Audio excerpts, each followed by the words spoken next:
sa bahay nila Pangulong Bongbong Marcos at Speaker Martin Romualdez mag-insert o magpasok ng 100 billion worth of projects sa BICAM. Sana po ay hindi nila ako mapatay bago ko mailabas ang lahat. Ginawa ko lang ang utos sa akin, pero ngayon, handa na akong harapin ang lahat. Ginagamit ng administrasyon ang buong resources ng bansa para tumahimik ako. That he will shoot me if I will talk. Gagamitin ako bilang panakipbutas sa kanilang kampanya laban sa korupsyon. Hindi na ako mananahimik, ilalabas ko ang lahat ng katotohanan. May resibo, may ebidensya, at may pangalan. Again, I informed the Speaker and asked clearance about the instructions ng Pangulo. At ang sabi niya, wala tayong magagawa. Kaya po nagtataka ako kung bakit sinasabi ni Pangulo na hindi niya makilala ang budget. Samantalang lahat na binawas at dinagdag sa mga ahensya ng gobyerno ay humihingi ng approval sa kanya si Sec. Mina Pangandaman.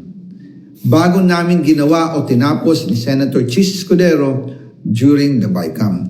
Sinabi pa ni Sec. Mina, everything is cleared with the President.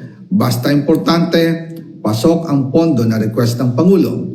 The following day, sinabi ni Sec. Mina, approve na si Presidente BBM sa lahat na binawasan na ahensya.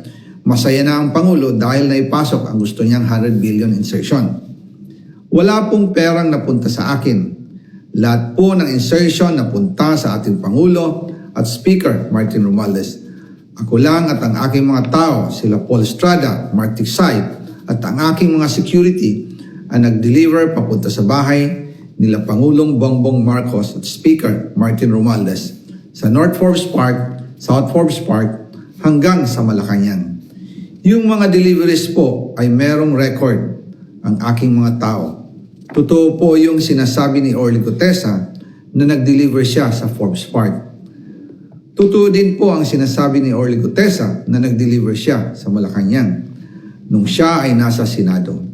Para mapatunayan ang mga litrato na deliveries ay ilalabas ko po together with this video.